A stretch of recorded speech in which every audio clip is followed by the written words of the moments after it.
There's drains here, there's kind of slumped chairs, there's plant forms that hold ducts and things. So sort of this connection between perhaps botany and humanity and kind of the industrial space that we occupy. I'm really trying to connect us as part of this system, not on top of the system.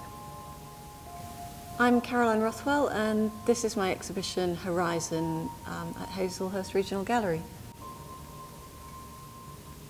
The show really begins with Joseph Banks's Flora Legium prints that I managed to get hold of 4 of the originals that are from Kernell Botany Bay. For me, they're the point of contact, they're that point of invasion.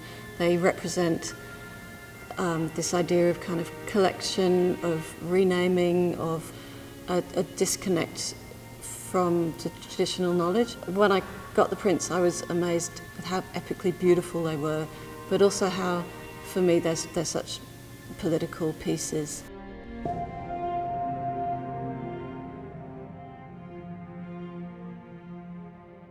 I think this piece kind of encompasses a lot of my ideas. This is one of those reeds that's represented in the Banks Flora Legium series, but it's also me looking at a lot of kind of early codex archival images of plants and humans. So the hand is kind of this root system, you know, this interconnection. And you know, we've got the tongues running through this. So the tongue for me is it's kind of got this double-edged device. It's about speaking, it's about consuming, it's about kind of, you know, it's a greedy thing. So in that context, maybe the tongue is consuming and taking these plants, but I also am not interested in being didactic in that way, so the tongue can also be kind of loving and caressing and caring. This piece is made of canvas with the hydrostone interior, this new process of this kind of transitioning colour between the base and the tip.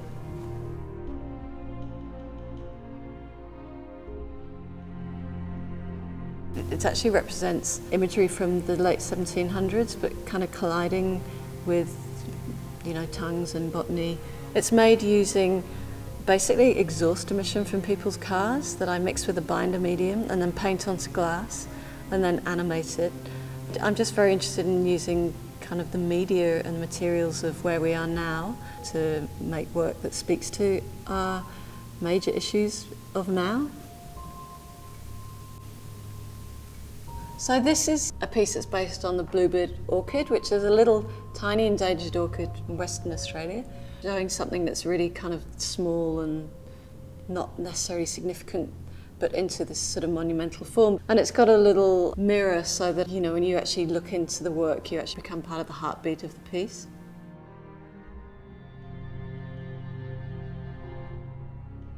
Inside this blue cabinet is one of the little leek orchids. I was thinking about those plants and about what gets collected and archived and sort of the politics of the archive. I wanted something kind of alive and the feeling of kind of life within this cabinet that often holds, you know, dusty archaeological fragments.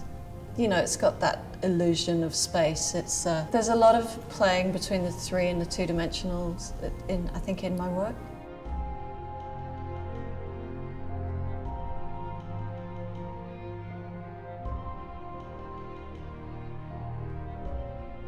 I found this book in New Zealand years ago called The Weeds of New Zealand, and on the front cover was the silver fern, and it was published in 1926, and I thought, well, if the silver fern is a weed and 100 years later it's a national icon, you know, plants are like us, they're colonisers, they basically go where we go, and a weed is a cultural idea really.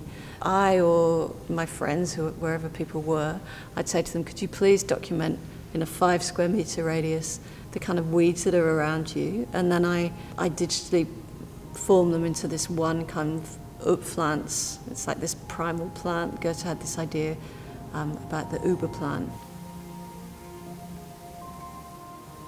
So the mother and child piece, I made that well before lockdown, well before the bushfires, but I mean it's kind of interesting, this idea of the, it is actually a drain, but it becomes like a breathing device, which takes on a new idea really, as we have to think about the air, the you know, the air we breathe. And so the piece is based on actually the mother and child at the zebra crossing.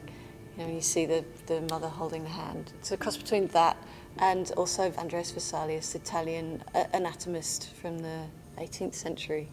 Again, playing with historical image into the 21st century. So I'm really interested in looking to the past to think about the present and what's coming to us maybe in the future. And the idea of the horizon, it's an infinite space. You can never see the edges of the horizon.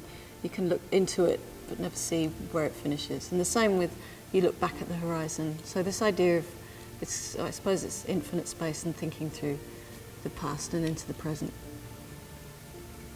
I hope visitors will look at some maybe of the complex connections between us and the world that we inhabit. I am really interested in actually having a voice for the environment and us seeing that actually these kind of ecosystem services that we just take for granted are actually seen as a very major part of our existence.